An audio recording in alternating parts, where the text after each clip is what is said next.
एक गांव में खंडरों के पास एक कुआं था। एक व्यक्ति उस कुएं के पास से गुजर रहा होता है। तभी उसे कुएं से बहुत चमकती हुई रोशनी दिखाई देती है। फिर वह उस कुएं में झांक कर देखता है तो उसे कुछ चमकती हुई चीज दिखाई देती है। अरे ये क्या चीज है? ये तो बिल्कुल सोने की तरह लग रही है। फिर वह सूखे हुए पेड़ की मदद से कुएं में उतर जाता है। अरे वाह वाह, ये तो सोने का सिक्का है। लगता है मेरे हाथ कोई खजाना लग गया है। फिर वह सूखी हुई डंडी की मदद से वहां खुदाई करने लगता है। अरे वाह, मेरा शक तो सही निकला। मैं तो सच में माला माल हो गया। फिर वह और गहरा गड्ढा खोद देता है। तभी उस गड्ढे में से एक हीरे की अंगूठी मिलती है। वह उस हीरे की अंगूठी को खींचने की कोशिश करता है तो अंगूठी के साथ साथ पूरा का पूरा हाथ ही बाहर निकल आता है। यह देखकर वह बहुत घबरा जाता है और उस हाथ से अंगूठी निकालकर जल्दी से पेड़ की मदद से कुएं से बाहर निकल जाता है और वहां से भाग जाता है। फिर एक दिन उस कुएं के पास से गुजर रहा होता है। इतनी तेज रोशनी देखकर वह चौंक जाता है और कुएं में झांकने लगता है। तभी वह हाथ, अरे कोई मुझे बचाओ, अरे बचाओ बचाओ। मेरी अंगूठी मुझे वापस लौटा दे और मैं तेरे टुकड़े टुकड़े करके खा जाऊंगा। कंकाल भाई, मैं तो सिर्फ इस कुएं में झांक कर देख रहा था। मुझे नहीं पता आपकी अंगूठी की बात कर रहे हो। कंकाल भाई, मुझे जाने दो। झूठ मत बोल, तूने ही मेरी अंगूठी चुराई है। उसे मुझे अभी के अभी वापस कर दे। हाँ? हे भगवान, अब मैं इस कंकाल को कैसे यकीन दिलाऊं कि इसकी अंगूठी मैंने नहीं चुराई। अरे कंकाल भाई, मेरा विश्वास करो, मैं सच बोल रहा हूँ। चाहे तो मेरी तलाशी ले लो। अगर तूने मेरी अंगूठी नहीं चुराई तो फिर किसने चुराई है? जल्दी उसका नाम बता। हे कंकाल जी, मुझे नहीं पता कौन कमबख्त आपकी अंगूठी चुरा कर भाग गया है। हे भगवान, आज तो बाल बाल बच गया, लेकिन वह हाथ की स्लेट का तो नहीं था। हे भगवान, कहीं मुझसे कोई गलती तो नहीं हो गई। अजी, ये आपके हाथ में क्या है? अरे वाह, आप तो बड़े छुपे रुस्तम निकले जी। ये अंगूठी मैं तुम्हारे लिए ही तो लाया हूँ। अरे मर गया रे, ये कंकाल तो मुझे जान से मार डालेगा। अरे कंकाल भाई, मुझे छोड़ दो।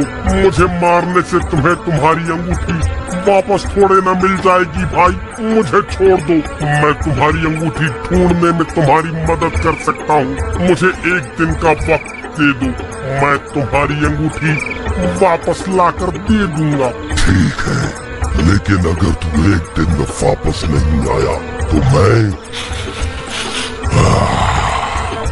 तुझे सूंघता तेरे घर पहुंच जाऊंगा। फिर वहीं तेरे टुकड़े टुकड़े करके तुझे खा जाऊंगा। ठीक है कंकाल जी, मैं कुछ भी करके आपको आपकी अंगूठी वापस ला दबाकर वहां से सीधा अपने गांव भाग जाता है। फिर सुबह होने पर सीमा पूरे गांव की औरतों को अपनी अंगूठी दिखा दिखा कर उन्हें जलाने लगती है। अजी, आपको कुछ पता भी है? गोपी ने अपनी पत्नी को इतनी कीमती अंगूठी तोहफे में दी है और एक आप हैं जो आज तक तोहफे में एक फूल भी तोड़कर नहीं दे पाए। अभी के अभी यहाँ से भाग जा। वैसे ही मेरा दिमाग खराब हो रखा है और तुझे तोहफे की पड़ी है। जब देखो चिक चिक चिक चिक करती रहती है। चल भाग यहाँ से। ये कैसे हो सकता है? वह भूखा गोपी तो लोगों से उधार मांगता फिरता है। भला उसके पास इतनी कीमती अंगूठी खरीदने के पैसे कहाँ से आए? जरूर दाल में कुछ काला है। फिर वह भागता भागता गोपी के घर पहुंच जाता है। अरे गोपी कहाँ है? जल्दी बाहर निकल। अरे अरे, ये चोर चोर क्या लगा रखा है? सही तो कह रहा हूँ। जल्दी उस गोपी चोर को बाहर भेजो, और जो तुम ये अंगूठी पहनकर पूरे गांव में घूम रही हो ना, ये वही अंगूठी है जो तुम्हारे पति ने उस कंकाल के हाथ से चुराई है। अरे भाई क्या हो गया? ये सुबह सुबह इतना शोर क्यों मचा रहे हो? देखिए ना, ये कमबख्त राजू बोल रहा है आपने ये अंगूठी किसी कंकाल के हाथ से चुराई है। अरे नहीं नहीं, ये तो मैं शहर से खरीद कर लाया हूँ। राजू, तेरी इतनी हिम्मत, मुझ पर चोरी का इल्जाम लगाता है? मैं अच्छे से जानता हूँ, जब से मैंने अपनी पत्नी को कीमती तोहफा दिया है, तब से तुम सब गाँव वाले जले भुने बैठे हो। इसीलिए अनाप शनाप बातें किए जा रहे हो। ए राजू, चुपचाप यहाँ से जाएगा या धक्के मारकर तुझे यहाँ से निकालूं? फिर राजू परेशान होकर वापस अपने घर आ जाता है। तभी उसकी पत्नी वहाँ आ जाती है और उसे परेशान देखकर उससे परेशानी का कारण पूछती है। फिर राजू उसे पूरी बात बताता है। अरे दैया रे दैया, हम ये किस मुसीबत में फंस गए। अजी आप अभी के अभी उस सीमा से अंगूठी लेकर उस भूत को वापस कर आओ, नहीं तो रात होते ही वह भूत यहाँ आ जाएगा। अरे भगवान, मैं गोपी के घर गया था, लेकिन उन्होंने मुझे अंगूठी नहीं देने वाली। मेरे पास इसकी एक तरकीब है। फिर रात होते ही राजू और अनीता गोपी के घर के बाहर पहुंच जाते हैं। भगवान, वह देखो, ये वही अंगूठी है जिसकी तलाश में हम यहाँ आए हैं। अजी, लेकिन हम इसकी अंगूठी उतारे कैसे? अगर हमने कोशिश भी की तो ये उठ जाएगी। तुम सही कहती हो, हम इसकी अंगूठी निकाल नहीं सकते। मेरे पास एक तरकीब है। क्यों ना हम इसे ही उठाकर उस कुएं के पास रख आए, जहाँ वह भूत रहता है।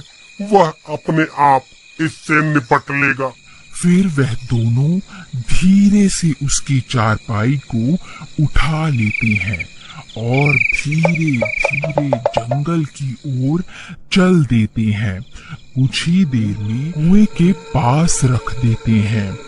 अरे कंकाल जी, आप कहाँ हो? देखो, मैं आपके लिए तोहफा लाया हूँ। आप खुद ही बाहर आकर अपनी अमानत वापस ले लो। चलो प्रीतम, हमारा काम तो हो गया। अब यहाँ से जल्दी से निकल लेते हैं। फिर वह दोनों वहाँ से भाग जाते हैं और एक पेड़ के पीछे जाकर छुप जाते हैं।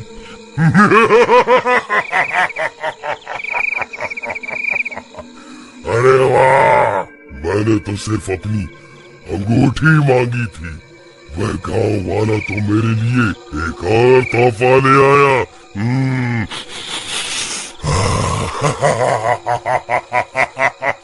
के साथ ही उठाकर ले गया। अरे प्रीतम, प्रीतम तुम कहाँ चली गई? तभी गोपी सीमा की तलाश करने लगता है। अरे भाई, तुमने मेरी पत्नी को कहीं देखा है क्या? हाँ भाई, अभी अभी वो राजू और उसकी पत्नी तुम्हारी पत्नी को चारपाई पर लिटा कर कहीं ले जा रहे थे। मुझे लगा शायद तुम्हारी पत्नी की तबीयत खराब होगी। हे भगवान, कहीं वह दोनों उस खंडहर की तरफ तो नहीं गए? फिर वह भी भागता भागता उस कुएं के पास पहुंच जाता है और वहां पहुंचकर हैरान रह जाता है। अरे नास बेटो, मेरी पत्नी को उस भूत के हवाले क्यों कराए? अरे मर गई रे, ये मैं कहाँ आ गई? कहीं ये कोई सपना तो नहीं है? नहीं मेरी रानी, ये कोई सपना नहीं है। मैं ही तुम्हारा राजा हूँ, तभी तो तुमने मेरी दी हुई अंगूठी पहनी है। चलो चलते हैं, अब से वही तुम्हारा नया घर है। फिर वह कंकाल सीमा को अपने कंधों पर उठा लेता है और उसे कुएं में ले जाता है। अगर आप आगे की